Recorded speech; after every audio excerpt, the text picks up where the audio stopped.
yang ini dulu bro. Tipsnya adalah mencari yang warnanya masih fresh ya.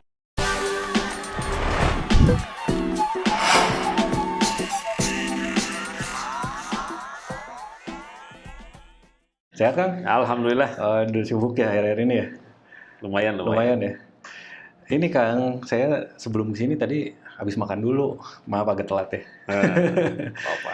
Soalnya tadi tuh banyak antrian Kang, di tempat makan tuh. Nggak tahu kenapa ya. Ada tempat, saya kan suka ayam tuh Kang. Di tempat ayam goreng, saya makan. Itu tuh ada antrian. Saya datang duluan, saya lihat tuh berapa menit kemudian ada pasangan tuh cewek cowok datang. Kok dia dapat duluan ya? Oke, saya telat gitu. Harusnya duluan yang dapat gitu. Problem ya. Salah itu. Iya. Itu terus gimana? Pihak komplain nggak? Ya karena udah lapar Kang, jadi nggak komplain sih saya. Jadi minum dulu. Minum dulu. Cuma itu ngomongin antrian ya Kang ya. Antrian ini kan macam-macam ya kalau kita ngomongin di dunia usaha ya. Iya. Antrian itu bisa antrian untuk customer, antrian untuk produksi, Iya. dan lain-lain. Sebenarnya ada nggak sih aturan sistemnya sih Kang yang ngurus tentang ini? Sebenarnya ada ya. Tahu istilah FIFO kan? Vivo. First in, first out. Oh, bukan merek HP ya? Bukan. Nanti iklan ya. Bukan. Kalau iklan harus bayar. Iya. Bukan merek HP ya? Merek HP ya. Berarti FIFO itu first in, first out itu sebenarnya istilah umum ya. Yang memang biasa dipakai atau di industri lah biasanya. Oke. Ya itu kebalikan biasanya gini kalau yang tadi kejadian itu ya. Itu LIFO biasanya. LIFO. Last in first out. Oh, saya berarti LIFO tadi. LIFO tadi. Nah itu mungkin kalau LIFO di gudang itu pergudangan material gitu ya. Mungkin materialnya itu ada kenalan orang dalam kayaknya. Jadi bisa first out. Iya, tapi kan kalau di tempat makan saya nggak ada kenal orang dalam juga. Nggak mungkin. Mereka juga mungkin nggak kenal juga sama orang dalamnya. Nah, mungkin ada miss ya di situ ya. Iya, jadi kalau FIFO itu memang bayangin gini Kang, sebelum saya jelaskan ya. Misalkan ada satu bahan baku nih. Iya. UMKM tuh biasanya kan contoh buat makanan ya, makanan yang frozen misalkan. Atau bahan bakunya ya, tapi bahan bakunya kan nggak mungkin frozen ya, ada yang pasti nggak frozen lah ya. Salah satu ada nggak frozen. Nah, disimpan di gudangnya atau di gudang bahan baku ya, itu ada expired date-nya.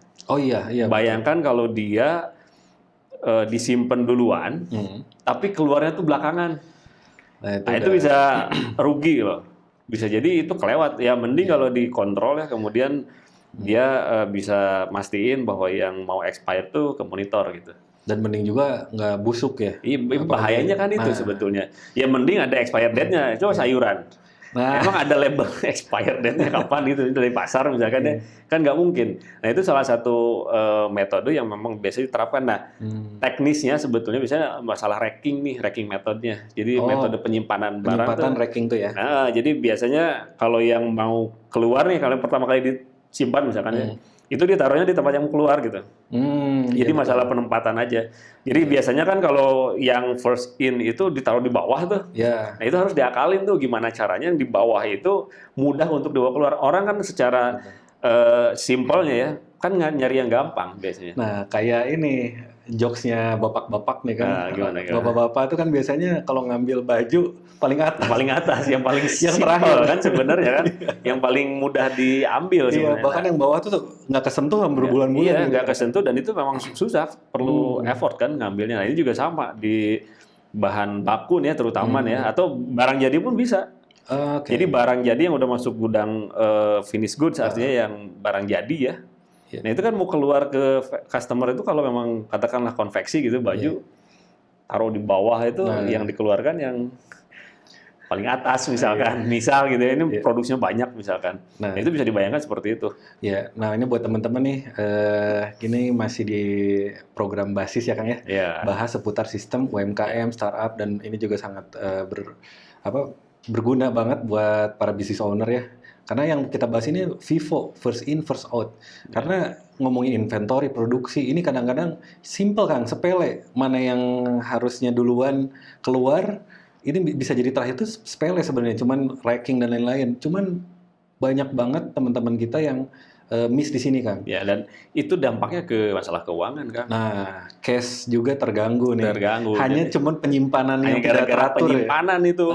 Jadi penyimpanan tuh kan ya inventory kan duit ngendap sebetulnya ya. Inventory itu baik di bahan baku yang lagi diproses dan yang sudah jadi. Itu kan inventory semuanya. Yang sudah jadi baik di gudangnya atau mau yang di misalkan ada yang reseller gitu ya. Di customer gitu misalkan. Atau di distributor outlet ya. Itu juga sama kan. Itu tuh inventory semua harus diperhatikan itu. Nah, contoh kecilnya ini Kang, gorengan. Nih, mungkin bukan gorengan macam-macam ya. Ini contoh kecilnya gorengan aja. Kadang-kadang gorengan itu orang nyetok dulu nih. Udah goreng, simpen sampai dia anget kan tuh. Nanti makin lama makin dingin. Kadang-kadang tuh orang pengen yang anget. Nah, kadang-kadang gitu kan. Mau digorengin yang anget gitu. Nah, itu kadang-kadang yang ini sampai dingin, sampai udah berminyak banget gitu. Nggak kebeli-beli karena selalu yang last in, first out. Iya, jadi kan biasanya tumpuk kalau gorengan, bicara gorengan yang numpuk kan. Ada bala-bala gitu. Nah, itu kalau mau betul itu, kalau ngambil tuh yang biasanya paling atas kan. Paling atas, dan betul. Itu gampang banget. Iya. Orang ngambil itu gampang banget kan. Iya, yang paling gampang aja. Nah, ini sebenarnya biasanya suka ada triknya tuh orang dari ya ini misalnya tergantung dari ininya ya. Biasanya kan bikinnya sedikit, nggak terlalu banyak. Ini ngomongin stok juga nih, walaupun kita bicara tentang pedagang gorengan, kalau misalnya udah besar, mungkin aja nanti ada gorengan yang franchise nih. Kayak misalnya ada gorengan di Bandung tuh ada satu jalan, itu gorengannya enak banget. Mungkin dia ingin franchise, sistem ini membantu banget ya Kang ya. Pengelolaan mana yang first in first out ini gitu. Iya, jadi kalau saya ngomong-ngomong gorengan, saya tuh tahu loh itu bala-bala tuh gorengan kalau yang digoreng lagi tuh secara visual tuh beda. Oh gitu, bedanya apa? Perhatiin nggak? Enggak. Kalau saya sering perhatiin tuh. Oh gitu. Beda itu secara ininya ya, secara bentuk. Tekstur ya. Tekstur dari visualnya juga gitu. Lebih berwarna atau? Warnanya. Nah ini tips nih. Buat teman-teman yang pengen Vivo ini masalah tips gorengan. Tips gorengan nih buat teman-teman yang pengen beli gorengan, tipsnya adalah mencari yang warnanya masih fresh ya. Warnanya masih fresh karena susah kalau ini harus ada contoh sebenarnya yang sudah. Bisa lebih tua ya warnanya ya. Karena kegoreng lagi. Gimana ya, lebih warna itu lebih kering. Sebenarnya bukan lebih tua, lebih kering. Lebih kering. Ya. Kelihatannya tuh kering gitu. Nggak fresh ya? Nggak fresh gitu. Jadi itu udah beberapa kali ngegoreng gitu. Saya makanya suka lihat, ini 2 kali goreng. Suka malas sih kalau belinya. Ini sebuah sefruit, sebuah sefruit tips. Terus ini diatur di ISO ada nggak sih? Nah, kalau di ISO tuh sebetulnya tidak secara eksplisit menyatakan bahwa dia tuh harus ada FIFO nggak. Tapi yang penting itu dia mendeliver produk itu yang sesuai dengan spesifikasi, yang sesuai dengan keinginan customer. Ya bayangkan kalau memang dia udah expired, masa ya harus dikirim ke customer kan nggak mungkin. Barang jadi yang udah ada expired date-nya pun itu kan harus diperhatikan FIFO-nya kan. Iya. Nah ini juga mungkin salah satu alasan dari cuci gudang kali ya. Kalau ngomongin fashion ya. Kadang kan fashion yang ibaratnya udah lewat season apa segala macam dia keluarin dengan harga murah mungkin itu lebih mereduksi inventory sebenarnya. Itu duit ngendap semua kan. Iya betul. Bisa jadi yang memang dia dalam tanda petik gagal untuk FIFO ya. Gagal untuk FIFO karena mungkin dari sisi penjualannya, strategi marketingnya mungkin belum optimal, sehingga produknya kurang diminati. Iya, yang seharusnya dia keluar duluan tuh kejual, ya keluar tapi nggak kejual gitu. Itu malah belakangan dibandingin dengan yang model baru. Iya, itu gitu. Jadi last in first out. Dan biasanya kan last in first out, dan biasanya itu kan ada pola ya. Nah, kalau bicaranya UMKM ya mungkin kalau secara statistik terlalu, ya saya juga tidak pesimis atau terhadap UMKM enggak ya. Cuman paling tidak harus bisa belajar memahami pola gitu. Pola penjualan ya. Kayak misalnya tadi gorengan nih. Kalau kita udah tahu pola jam sekian pasti rame nih. Nah, dia biasanya produksinya banyak tuh. Nah, kayak ini saya pernah makan di mana ya? Itu cepat banget kan? Apa tuh? Ayam goreng atau bakso. Bakso, oke. Bakso yang ini yang cukup terkenal Kang. Di Bandung itu di dekat Masjid Al-Ukhwah. Oh iya. Itu memang dia tuh jamnya makan siang, dia bikin aja Kang. Oh iya, mangkoknya banyak Iya, ya. dibikin aja. Iya benar. Nah, saya baru gitu. datang, pesan apa? Campur 2. Langsung kan? Baru duduk dia langsung nganterin gitu. Kan ini sebenarnya dia sudah mengerti pola dan Customer terpuaskan juga kan? terpuaskan dan tahu waktunya juga. Tahu kan. waktu dan itu memang jadi satu patokan nih atau jadi satu metode khusus lah ya bagi teman-teman yang ya pelaku usaha ya. Vivo ini kita harus tahu pola sebenarnya. Betul, ini harus ada polanya karena kalau enggak akan ngendap uangnya di produk di barang. Dan selain itu tadi ada apa namanya produknya bisa expired gitu ya kalau yang memang makanan ya. Atau kalau fashion yang udah nggak up to date, udah kayaknya baju nggak tren lagi gitu. Nah biasanya kalau fashion saya taunya tipsnya nih, triknya kadang-kadang sell di kalau media sosial ya, apa e-commerce angka kembar biasanya. Oh iya, 1-1, 2-2, 3-3, 10-10. Itu promosi ya? Promosi. Bagian dari promosi. Jadi ada kebantu lah karena ada e-commerce yang punya tren ini tuh ngebantu buat yang teman-teman yang belum menjalankan Vivo nih, agak kebantu. Cuman memang kalau nggak ada itu kita memang harus sudah siap duluan. Betul. Dan nyambungnya tuh nih ke product management Kang. Nah, product management kayaknya nanti kita bahas juga. Itu satu video khusus ya. Karena product management ini kan nanti outputnya itu kan ke pembelian bahan baku, kemudian ke produksinya. Nah ini kalau nggak diatur kan product management itu tahu tren ya, tahu market tuh keinginannya apa gitu, kan tahu itu ya. Nah jadi dari situ kan otomatis nyambungnya itu kan salah satunya ke produksi sama ke warehouse pembelian, purchasing ya. Nah itu kalau nggak dijaga itu ya bisa merugi sebenarnya. Nah sampai lah. Kita tuh mau di berbagai video ya Kang ya, kita berbicara tentang sistem. Nah sistem ini mungkin kita jarang berbicara tentang finance, tapi ketika sistem ini terjalankan dengan baik ya Kang ya, insya Allah finance tertata juga ya, karena ketika ada sistem ini berbagai resiko tuh turun. Mengurangi berbagai resiko dan kita bisa memanage, ya itu manajemen resiko ya. Ketika stok terlalu banyak, kayak Vivo tidak terjalankan, ini insya Allah ngaruh ke cash teman-teman ya. Jadi kalau ada teman-teman yang masih di cash flow-nya agak tertahan nih, gara-gara mungkin sistemnya belum terjaga, ya memang harus dilakukan ya. Dan Vivo ini tuh sebenarnya bukan hanya di gudang ya kan ya. Bisa jadi nanti di katakanlah antrian pembelian. Misalkan ada request dari pembelian ya, request pembelian atau purchase request ya, pembelian dari beberapa bagian lah, misalkan bagian yang berbeda ya. Nah itu PO tuh kan harus dirilis kan sesuai antrian. Nah jadi Vivo ini bukan hanya berlaku di gudang kan, tapi berlaku juga di produksi nih. Misalkan produksinya pembelian vendor mungkin gitu ya, untuk bisa jadi pembelian vendor juga sama antrian kan, misalkan saya mau beli bahan untuk hijab misalkan, saya mau beli bahan untuk gamisnya misalkan, itu ngantrinya sebenarnya hijab dulu harusnya masuk kan, bahan untuk hijab. Fresh in first out itu kan. Nah itu mau ngerilis PO nih ya dari request nih, itu PO itu purchase order ya, itu harus yang tadi itu yang hijab dulu, yang duluan gitu, karena mungkin ada pertimbangan di sana, misal ya seperti itu ya, bisa jadi dia impor. Diduluin kan, karena lead time-nya panjang. Betul. Nah, kalau yang lokal-lokal kan bisa belakangan. Jadi jangan kebulak balik. Jangan kebulak balik. Tapi ini kayaknya banyak terjadi nih ya mungkin di lingkungan teman-teman ya. Iya. Ini case ini tuh sering banget saya dengar dan ya pernah mengalami juga gitu. Karena ya ini disebut urgent, di sini disebut urgent, ya nggak ada yang urgent jadinya. Artinya semuanya urgent kan? Semuanya urgent gitu. Memang ini perlu manajemen di situ ya, perlu di manage. Perlu ada standar, ada SOP lah yang biasa selalu kita dengar istilah itu ya. SOP yang dan itu harus diimplementasikan secara efektif dan disiplin sebetulnya. Betul. Ya sering dengar lah ya yang istilahnya ada orang dalam gitu ya. Nah, orang dalam itu maksudnya dia nyelek antrian gitu. Itu udah nggak Vivo sebenarnya. Betul. Nah kayak tadi ya, kalau material keluar dulu mungkin materialnya kenal sama orang dalam. Materialnya gitu ya. Tapi ini ngaruh banget sama cash loh Kang. Contoh lah, misal kita bikin baju mungkin ada yang lokal nih kainnya, tapi dia pengen kancing yang khusus, dia impor.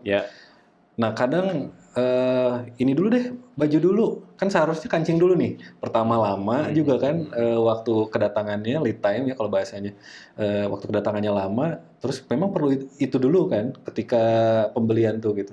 Cuman memang di lapangan ini banyak banget kan, yang mana aja dulu gitu, yang apalagi kalau udah yang ini dulu bro gitu. Udah kalau udah kayak gitu. Udah mainan orang dalam. Udah bro, tolong bro, udah kayak gitu udah. Iya. Itu. Nah itu juga cash flow tuh. sama betul. Itu di bagian pembelian misalkan. Itu di bagian produksi pun sama. Kita mau produksi dalam line production yang sama, itu memproduksi beberapa jenis produk misalkan ya. Nah dari situ mana yang harus didahulukan sebetulnya udah ada planningnya kan, sudah ada schedule-nya, sudah ada jadwalnya. Nah ini nggak sesuai dengan jadwal, ini bisa bermasalah ini sampai ke akhir proses produksinya. Apalagi kalau yang proses produksinya panjang kan itu bisa jadi nggak beres ya. Betul, mungkin ada pertimbangan kan kenapa mereka kenapa produk ini didahulukan gitu. Pertimbangannya kan pasti banyak, nah itu harus harus sesuai dengan jadwal. Pernah dengar nggak kasus masalah antrian itu? Dengar sering-sering dibahas tuh kemarin tuh masalah yang di Selandia Baru ya kalau nggak salah ya. Apa tuh yang mana tuh? Yang di Selandia Baru tuh yang untuk mengajarkan orang antri itu lebih lama daripada mengajarkan matematika gitu. Oh iya itu ke anak-anak ke anak sekolah gitu. Betul. Nah ini kan sebenarnya masalah antrian ya. Masalah itu memang basic ya. Dan ini juga mungkin ngaruh sama budaya perusahaan kali, Kang. Nah, itu nyambung ke core value culture, core value-nya juga. Corporate culture, betul. Kita ngomongin negara Jepang. Itu saya pernah ke sana yang benar-benar antri itu kan di kereta. Itu sebenarnya kalau ya mungkin ya saya nggak bawa orang Indonesia ya, ini saya aja ya. Kalau saya ngelihat ini tuh bisa loh satu jalur lagi atau misalnya ya saya nyalip gitu ya. Itu orang benar-benar antri, Kang. Jadi kereta turun tuh kan pintunya gede nih. Mereka kan pada nunggu di luar nih. Memang aturan di Jepang kan gitu kan. Biar dulu orang yang dari kereta turun dulu, baru yang mau masuk terakhir gitu. Saya ngelihat itu pintu gede kan. Yang kalau kalau saya bilang, ya udah bisa masuk kok itu, tinggal nggak akan tabrakan kok gitu. Tapi ini antri kan. Nah ini kan budaya perusahaan, ini budaya negara yang memang harus diterapkan juga di perusahaan tuh harus punya budaya yang antri FIFO ini ya. Iya, kalau ya antriannya ya kaitannya sama FIFO di barang. Nah, selain itu juga ini biasanya kan kalau antrian itu dampaknya itu ke disiplin. Kedisiplinan. Kedisiplinan kan. Ya apapun misalkan kita udah bikin prosedur ya. Apapun dengan cara apapun dengan misalkan ada plang ya atau ada kita berkampanye masalah antrian lah misalkan di suatu perusahaan gitu ya. Kalau nggak disiplin, nggak ada monitoring itu ya percuma gitu. Kita harus dibiasakan. Dan kadang-kadang nih ada dua case Kang biasanya untuk duluan ini tuh. Kadang ada yang tadi saya bilang, bro tolong dong yang ini dulu. Ada yang nahan. Nah ini nih kan sebenarnya ada SOP kan gitu. Mana yang duluan memang harus bijak juga kan, makanya di perusahaan ada kebijakan kan. Kita memang harus bijak juga memilih mana yang harus didahulukan, mana yang memang harus dijalankan gitu. Case-nya tuh biasanya dua Kang, di UMKM atau perusahaan yang mana duluan atau nahan gitu. Nah kalau nahan biasanya dia udah agak besar nih perusahaannya, udah banyak orang gitu. Duluan yang saya dulu dong, yang ini tahan dulu gitu. Sebetulnya kalau itu sepertinya ya kalau udah disiplin dilanggar tuh ya masalah etik sih biasanya. Nah itu kan biasanya kalau udah etik tuh udah pelanggaran yang paling tinggi itu biasanya. Ini ngomongin etik kayaknya kita akan bahas Kang di next video ya. Boleh. Ini etik tuh seru banget soalnya. Etik tuh terkadang kita lupa gitu ya. Maksudnya karena mungkin kita terlalu bagus ya, terlalu keakrabannya tuh udah terlalu baik gitu ya. Jadi pada akhirnya tuh yang memang dirasa itu sebenarnya udah pelanggaran terhadap, tapi itu kayaknya enggak gitu. Jadi ada pengecualian dan yang lain-lainnya ya. Khusus. Nah, buat teman-teman para pelaku usaha, UMKM ataupun startup, kita akan belajar bareng-bareng tentang sistem ya. Nanti Kang Evan kita buka kelas ya. Sebentar lagi ada kelas yang mau muncul nih. Tunggu di sosial media kita atau di caption atau di deskripsi. Tungguin aja, kita akan umumin. Ini akan sangat membantu teman-teman untuk mengurangi resiko gitu ya. Karena sangat banyak nih resiko di dunia usaha atau dunia bisnis. Selain manajemen resiko, tapi kita akan mengetahui dan mengurangi resiko itu melalui sistem yang dijalankan ya Kang. Sistem ini bukan membuat ribet, enggak ya Kang ya. Ini malah mempermudah sebenarnya. Cuman karena belum tahu, jadi seakan-akan nih ribet nih, banyak banget aturan. Sebenarnya ini ketika dijalankan, pertama mudah, kedua scale up-nya cepat karena semua udah disistemasi gitu. Terus cash flow insya Allah terjaga gitu kan. Yeah. Jadi owner bisa jalan-jalan, bisnisnya jalan. Yeah. Dan sebenarnya gini Kak, ada suatu kasus memang tidak terdeteksi akar penyebabnya. Artinya bisa jadi ini akar penyebabnya itu dari masalah kedisiplinan atau dari FIFO. Tapi kita tuh kadang sebagai owner ya, sebagai pelaku usaha tuh fokusnya tuh nggak ke sana karena problemnya tuh tidak dianalisis secara mendalam gitu, nggak sampai root cause. Jadi pada akhirnya tuh lupa gitu. Nah makanya training ini atau ya acara event seperti ini tuh kita pengennya tuh istilahnya membangkitkan lagi awareness-nya gitu. Betul. Awareness dari para pelaku gitu yang memang Pak, Kang gitu. Ini tuh masalah loh. Ini akar penyebabnya tuh di sini loh. Jadi jangan sampai terlupakan. Ini tuh bisa jadi akar penyebab yang selama ini terjadi itu masalah yang selalu bertubi-tubi itu ini loh akar penyebabnya. Nah itu yang pengen kita coba sambil sharing gitu ya. Kita nggak akan menjustifikasi, akan nge-blame, akan nge-labeling dari suatu suatu case gitu. Enggak, kita cuma ingin ngebongkar loh. Ini loh akibatnya. Sempat kan kita pernah diskusi juga ya sama teman kita juga. Oh iya ya ternyata. Jadi mungkin lupa kalau kita kan dari luar ya, jadi fresh eyes gitu ya. Jadi benar-benar kita tuh fresh gitu ya ngelihatnya tuh. Jadi mungkin bisa jadi teman-teman kita tuh jenuh dengan problematika dan kegiatan. Mungkin sudah terlalu banyak uangnya juga. Mungkin. Nah betul sekali. Amin. Amin ya. Betul sekali nih, karena banyak banget permasalahan yang besar itu ternyata akar permasalahannya kecil, Kang. Simple tapi berdampak besar. Nah ini yang akan kita bahas di kelas-kelas kita ya, Kang ya. Yang sebagai pengingat teman-teman, dan kita akan kasih tools-tools ya, Kang ya. Ada beberapa toolsnya, gimana cara mengingatnya, gimana cara menjaganya, biar semua bisnis teman-teman berjalan dan bisa scale up gitu. Nanti juga kita akan kolaborasi dengan salah satu organisasi ya, Kang ya. Nanti tunggu aja, kelas kita akan keren banget dan insya Allah membantu teman-teman semua. Mungkin gitu aja, Kang. Terima kasih info-infonya. Sama-sama, Kang. Seru banget. Nanti kita akan bahas tema yang lainnya di video yang lainnya. Sip. Terima kasih, Kang. Assalamualaikum.